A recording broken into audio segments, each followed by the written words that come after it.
오늘은 잠깐 시간이 남아서 제 이야기를 한번 해드리려고 사연을 보내게 되었어요. 웬만한 사람보다 기구한 인생이라 생각하는데 주변 친한 지인들 몇 명 말고는 제 이야기를 잘 해본 적이 없네요.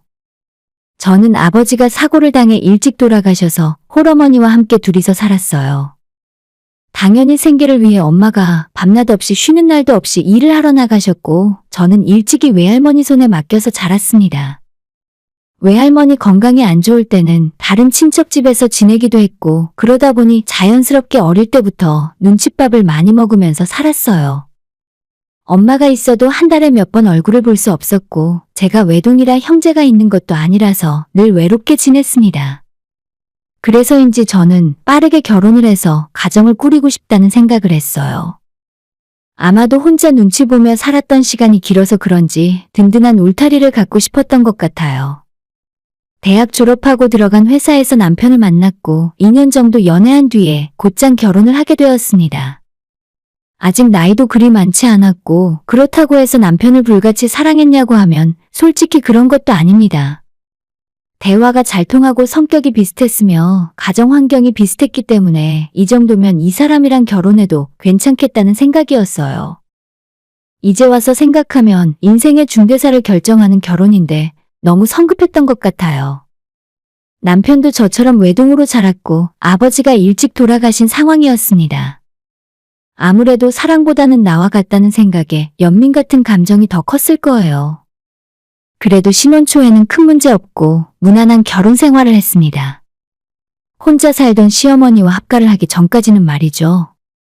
남편과 결혼하고 2년 정도 지났을 때 갑자기 시어머니와 합가를 하면 어떻겠냐고 슬쩍 저한테 이야기를 꺼내는 겁니다. 우리 엄마랑 같이 사는 건 어때? 엄마 나이도 있고 점점 몸도 안 좋은 것 같은데. 남는 방에서 지내게 하면 안 될까? 시어머니에게 자식이라고는 남편 하나뿐이라서 나중에 시어머님이 나이를 많이 먹으면 제가 책임지는 상황이 올 수도 있다고 예전부터 어렴풋이 생각했었어요. 하지만 2년이면 아직 신혼인데 이렇게 빨리 합가 이야기를 듣게 될 줄은 몰랐습니다. 결혼 전에 남편과 둘이 살던 시어머니는 혼자가 된 이후로 너무나 외롭고 적적한 나머지 우울증에 걸린 것 같다 하더라고요. 남편은 시어머니가 너무 힘들어하기 때문에 더 늦기 전에 합가를 해야 한다는 식으로 제게 통보하듯 이야기했습니다. 원래 결혼하기 전에는 신혼생활 2년 정도 즐기고 그 뒤에 아이를 갖기로 했었는데 사실 결혼하면서 둘 다 모아둔 돈을 거의 다 써버려서 어느 정도 목돈을 모아두고 아이를 낳을 생각이었어요. 하지만 남편은 아이를 갖게 되면 누군가 옆에서 도와줄 사람이 필요할 거라면서 자기 엄마랑 살면 애도 봐주고 우리가 일하러 나간 사이에 집안일도 도와주는 등 많은 도움이 될 거라면서 합가 이야기를 매일 꺼냈습니다. 저는 아직 마음의 준비가 되지 않았고 너무 부담스러워서 대답을 망설이고 있었는데 남편은 제가 본인 마음에 들지 않은 답변을 하면 불같이 화를 냈습니다. 난 너가 그런 사람인 줄 몰랐어. 이제 결혼했으면 내 엄마도 가족 아니야? 난 장모님도 우리 엄마라고 생각하며 살았는데 너는 아니었네. 남편은 본인 억울함을 제게 한참 소리 지르고는 그 뒤로 며칠 동안 저랑 눈도 안 마주치고 제가 차려놓은 밥도 안 먹고 무슨 말을 걸어도 없는 사람처럼 무시해버렸습니다. 정상적인 모습이 아니었고 시간이 지날수록 남편에 대한 실망감만 커져갔어요. 연애할 때도 그렇고 신혼 때까지 한 번도 보이지 않았던 남편의 그런 모습에 저는 많이 놀랐습니다. 아버지 없이 어머니와 단둘이 살아서 그런지 시어머니와 남편의 관계는 정말 끈끈하고 제 상상 이상으로 깊었어요.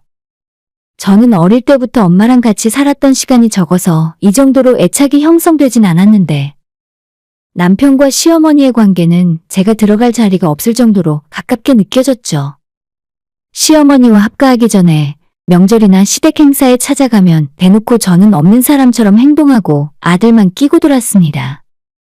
남편이 좋아하는 과일이나 음식을 준비해서 남편 앞에만 잔뜩 차려놓기도 했고 가끔 어머님 모시고 셋이 외식을 하러 가면 저한테는 뭘 먹고 싶은지 물어보질 않고 둘이서 메뉴를 정해버렸죠. 단 한 번도 저한테 뭘 먹고 싶은지 물어본 적이 없습니다.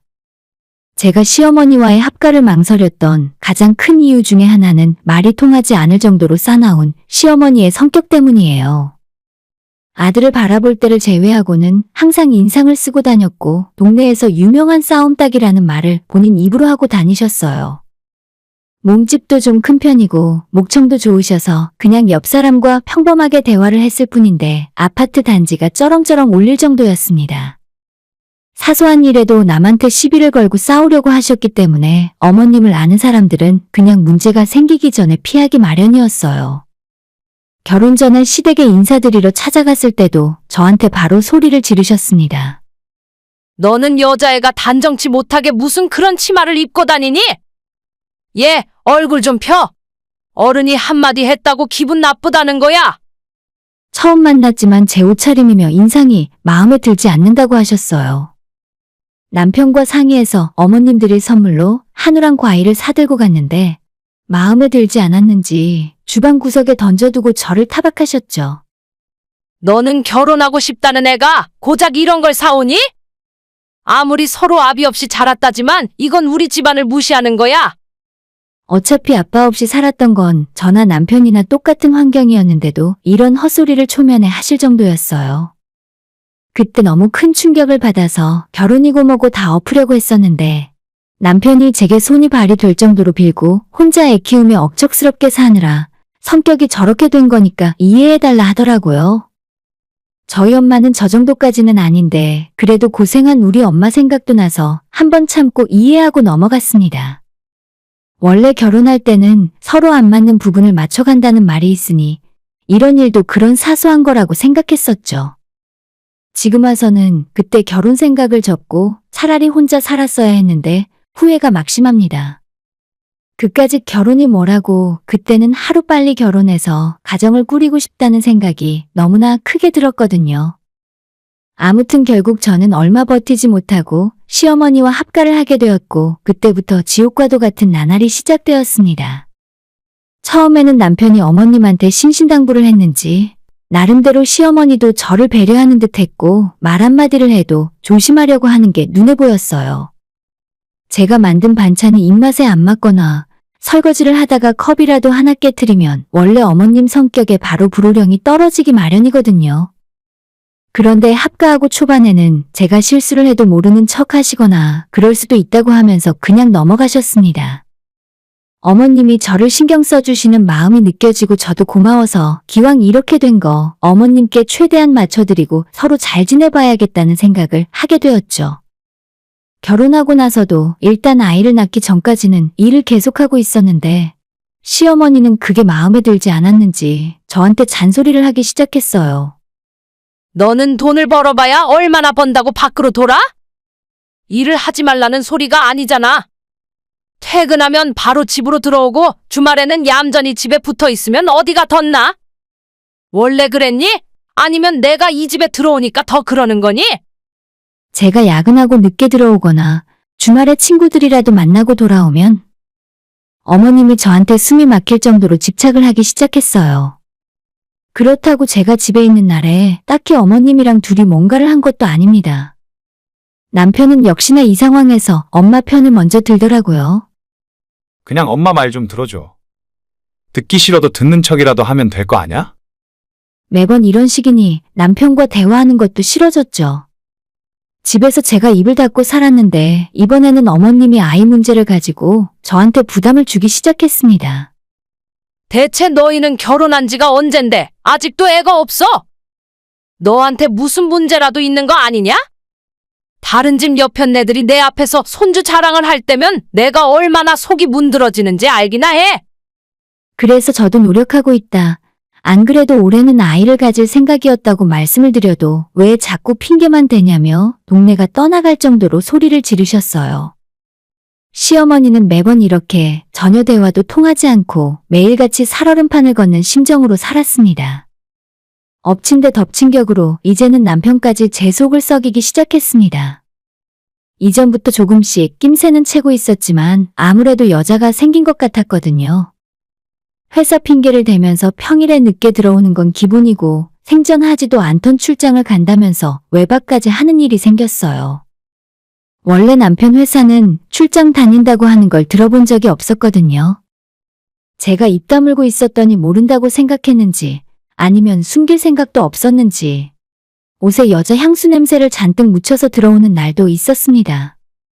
남편도 이제는 대놓고 나를 무시하고 바보로 여기는 것 같아서 화가 치밀어 오르더군요.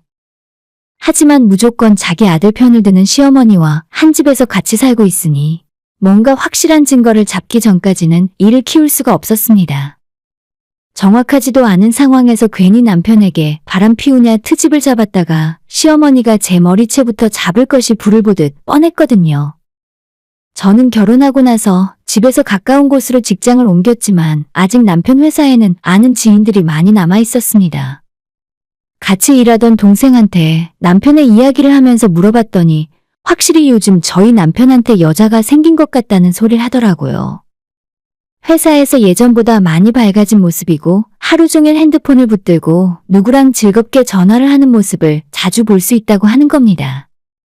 그래서 증거를 잡으려고 저는 남편 뒤를 캐주는 탐정을 고용했고 일주일 만에 남편이 어떤 여자랑 손을 잡고 유흥가 뒷골목에 있는 모텔로 들어가는 사진을 받아볼 수 있었어요. 정말 분노가 치밀어 오르다 못해 속이 터져버릴 것 같더라고요. 당장이라도 이 인간을 잡아다가 개망신을 주고 싶은 마음이었습니다.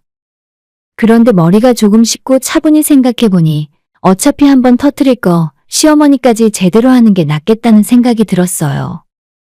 일단 사진을 더 모아달라고 부탁을 하고 며칠 후에 제가 야근을 하고 늦게 퇴근해서 집으로 돌아왔는데 제 눈앞에 보고도 믿을 수 없는 광경이 펼쳐지고 있었습니다. 시어머니와 옆에는 남편 그리고 진한 화장에 노출이 심한 옷을 입고 있는 젊은 여자가 셋이 함께 앉아서 화기애애한 분위기로 내 집안 거실에서 커피를 마시고 있는 모습이었죠. 처음엔 긴가민가 했는데 옆모습을 보니 확실히 며칠 전에 탐정에게 받았던 사진 속의 그 여자였습니다. 그걸 보니 정말 기가 차고 황당해서 어안이 벙벙해지더라고요. 제가 집에 들어왔는데 저를 쳐다보는 사람조차 없었습니다. 완전 투명인간 취급을 당했어요. 그래서 결국 제가 먼저 그 여자에게 물었습니다. 저기 누구세요? 누구신데 저희 집에 와 계세요? 그렇게 물었더니 시어머니가 대신 대답을 하는데 저희 남편 거래처 직원이라며 평소에도 도움을 많이 받고 있어서 오늘 집에서 같이 저녁을 먹었다 하는 겁니다. 딱 봐도 사무실에서 일하는 사람이 아닌 것처럼 보이는데 거래처는 무슨 놈의 거래처인가 싶었어요. 어느 회사를 다니고 있냐, 그쪽 회사 거래처는 저도 거의 다 알고 있다고 이야기하자 이제는 시어머니가 저한테 막 화를 내는 겁니다. 너가 알긴 뭘 알아? 남편 손님이 왔으면 인사를 하고 대접을 해야지. 어디서 그런 태도로 따박따박 말대꾸를 하고 있어? 저는 생전 처음 보는 여자 앞에서 저한테 소리를 지르며 난리를 치셨어요. 남편 놈은 제가 모욕을 당하는데도 본 척도 하지 않고 실실 웃고만 있었고요. 정말이지 이놈의 집구석에 대해 그나마 조금 있던 오만정이 다 떨어지고 억울하고 분한 마음에 미칠 것 같더라고요. 그래서 시어머니한테 가방 속에 있던 사진을 꺼내들이밀면서 소리를 질렀습니다. 이 여자 누군지 아세요? 남편이랑 불륜 저지르고 있는 여자예요. 세상에 거래처 사람이랑 이런 경우도 있나요? 제가 어머님한테 따졌더니 이미 다 알고 있다는 듯 눈도 하나 깜짝 안 하면서 남자가 사회생활하다 보면 그럴 수도 있다는 식으로 말을 하고 그냥 넘어가는 겁니다. 더 이상은 참지 못하고 이게 대체 뭐 하자는 짓이냐, 불륜녀를 집에 데려오질 않나? 시어머니라는 인간은 그걸 또 감싸고 돌고 정말 당신들 나한테 너무한 거 아니냐고 말했습니다. 제가 소리를 질렀더니 남편이라는 놈은 그제서야 입을 열었어요. 너무해. 너무한 건 우리가 아니라 너야. 더 이상 너같이 답답한 인간이랑 못 살겠으니까 너가 짐 싸서 나가. 따지고 보면 너도 잘한 거 하나도 없어. 너가 우리 엄마한테 잘하길 했니? 나한테 아내 노릇을 똑바로 하길 했니? 저를 마치 벌레 보듯 바라보았고 순간 제 눈에서 불똥이 튀는 기분이 들었어요. 이래서 정말 뉴스 일면에 나올 수도 있겠구나 싶더라고요. 야, 너가 그딴 헛소리 안 해도 너 같은 거랑 더는 못 살겠어. 하루도 이 집에서 살기 싫으니까 당장 갈라서자. 서류에 도장 찍고 위자료 내놔. 제가 악을 쓰듯 소리를 질렀더니 시어머니가 저한테 달려와서 머리채를 잡고 뺨을 때리면서 폭언을 퍼부었습니다. 이게 어디서 내 아들한테 함부로 입을 놀려? 이미 집안은 엉망이 되었고 그 여자와 남편이 시어머니를 뜯어말려서 겨우 제게서 끌어냈어요. 어느 정도 사태가 진정이 되자 그 불려우 같은 여자는 눈웃음을 살살 치면서 어머님, 이 정도면 됐어요. 저 여자도 이젠 다 알아먹었겠죠. 자존심이고 뭐고 이제 아무것도 생각이 나질 않았고 그저 하루라도 빨리 이런 인간 말종들과 인연을 끊어야겠다는 생각이 간절했습니다. 원래는 이혼 소송까지 가려고 했는데 남편이 재산 분할이며 위자료까지 제가 원하는 쪽으로 해주겠다며 하루빨리 정리하고 끝내자고 하길래 그냥 돈 받고 합의 이혼하고 이 인간들이랑 완전히 인연을 끊었어요. 원래는 소송까지 가서 오래 질질 끌 생각도 해봤지만 제 스스로 너무 힘들어서 더는 엮이고 싶지도 않았습니다. 남편한테 위자료를 받으면서 시어머니가 나 뺨 때린 건 따로 고소하겠다고 했더니 합의금이라며 그 자리에서 500만 원을 더 주었어요. 제가 남들처럼 아빠도 있고 든든한 친정이 있었다면 저 인간들이 나한테 이렇게까지 심하게 했을까? 내 처지가 너무 한심하고 가여운 생각에 눈물까지 나더라고요. 그래도 정신 차리고 열심히 살아야겠다.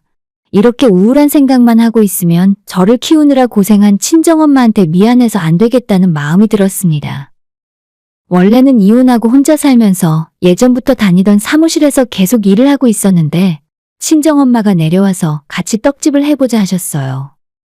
엄마는 저를 키우려고 이 일 저 일 안 해본 일이 없었는데 최근 몇 년 동안 시장 떡집에서 일을 하셨고 그 주인 내외가 둘 다 80이 다 된 나이라서 은퇴를 해야 하는데 그 가게를 저희 엄마한테 아주 싸게 넘겼다고 하는 겁니다. 원래 자식한테 물려주려 했는데 떡집 일이 워낙 고되고 힘들어서 자식들은 아무도 하려고 하지 않았대요. 그래서 엄마가 인수해서 운영하는 중이고 저보고 내려와서 떡집 일을 같이 하자는 말에 생활을 모두 정리하고 엄마 집으로 들어갔습니다. 엄마와 둘이서 살게 된 건 정말 오랜만이었어요. 떡집이 시장 안에 있고 전에 하던 주인이 어느 정도 시스템을 맞춰놨기 때문에 그대로 운영만 해도 장사가 꽤 잘 되는 편이었습니다. 어느 정도 떡 만드는 일이 손에 있고 저는 제가 하던 일을 살려서 인터넷에 떡집 블로그를 만들고 인스타그램으로 계정을 만들어서 매일 만드는 떡을 사진 찍어서 올렸어요. 조금씩 입소문이 타기 시작하고 택배로 주문을 하고 싶다는 문의가 날마다 몇 개씩 올라오기 시작했습니다. 이때쯤 엄마에게 이야기해서 포장 설비를 들여놓았고 당일 아침에 바로 떡을 만들어 개별 포장을 하고 바로 냉동을 해서 택배를 보내기 시작했어요. 처음엔 하루 주문이 많아야 20개 정도 들어왔었는데 점점 소문이 나고 유튜브 먹방하는 사람이 저희 떡을 소개하면서 완전 그때부터 대박이 터졌습니다. 그 당시에 일하는 사람이 엄마와 저 그리고 오래 일한 베테랑 이모님 한 분까지 총 3명이었는데 3명이 만드는 양이 도저히 주문량을 따라가지 못하더라고요. 그래서 엄마가 살던 아파트까지 담보로 잡아 대출을 받았고 시 외곽의 창고로 쓰던 곳을 임대해서 거기에 작게 떡 공장을 차렸어요. 직원 6명을 더 뽑았고 인터넷으로 들어오는 주문은 자동으로 그곳에서 전부 처리할 수 있는 시스템을 갖췄죠. 작년 기준으로 연매출이 20억이 훌쩍 넘었고 올해도 매출이 계속 늘고 있습니다. 그렇게 정신없이 살던 와중에 오랜만에 예전 직장 동료의 연락을 받게 되었는데 이혼한 전 남편이 그 여자와 결국 재혼을 했고 얼마 후에 집안 전 재산을 들고 튀는 바람에 전 남편과 시모 모두 거지 신세가 되었다고 해요. 직장에서도 조강지쳐버리고 젊은 술집 여자 같은 걸 만나더니 결국 이렇게 됐다면서 뒤에서 손가락질을 받는다고 해요. 이혼한 지 이미 3년이나 지났는데 얼마 전에 남편도 아니라 예전 시어머니한테서 전화 한 통을 받았습니다. 며느라, 너 요즘 떡집 한다면서? 내가 너 소식은 항상 듣고 있었다. 그렇게 너가 우리 집에서 나간 뒤로 한순간도 마음 편히 지내본 적이 없어. 진짜 목소리를 듣자마자 온몸에 소름이 확 돋는 기분이 들더라고요. 제가 전화하지 말라고 단호하게 이야기하고 끊으려고 했더니 자기들이 꽃뱀 같은 여자한테 속아서 모든 걸 잃었다며 울면서 하소연을 하는 겁니다. 저처럼 착한 며느리를 몰라보고 실수했다면서 한 번만 더 기회를 달라고 하는데 정말 뻔뻔함에 기가 막혔습니다. 제가 당신들을 다시 볼 이유가 뭐가 있어요? 더 이상 저한테 전화도 하지 마세요. 그러지 말고 내가 너희 가게 찾아가서 무릎이라도 꿇을게. 나는 같이 안 살아도 되니까 우리 아들이라도 좀 받아주면 안 되겠니? 떡집이면 힘쓰는 일도 많을 텐데 아무래도 그런 일은 남자가 있어야 하잖아. 되도 않는 소리에 단칼에 거절했고 혹시라도 저희 가게 찾아오면 바로 경찰에 신고하겠다 이야기하고 전화를 끊었어요. 또 저 집안 인간들에게 전화 올까봐 무서워서 남편이랑 시어머니 전화번호를 바로 차단해버렸습니다. 이혼했을 때 바로 차단했어야 하는데 깜빡하고 있었더니 이런 더러운 전화까지 받았네요. 제 앞에서 서슬퍼렇게 소리를 지르던 시어머니가 쩔쩔매고 싹싹 비는 꼴을 보니 정말 한심하더라고요. 자기들이 자초한 일인데 일말의 양심이 있다면 저한테 다시 받아달라는 전화를 할 수가 있나 싶었습니다. 우리가 이혼하고 전화통화를 다시 할 정도로 살가운 사이는 아니었잖아요. 새삼스레 세상에 별의별 미친 인간들이 다 있다는 생각이 들었어요. 저는 과거는 뒤로 하고 앞으로의 길만 생각하면서 엄마와 함께 열심히 살고 있습니다. 그게 진정한 인생의 승리자라고 생각하거든요. 오늘의 사연은 여기까지입니다. 구독과 좋아요, 알람 설정 부탁드려요. 다들 행복하시고 좋은 하루 되세요.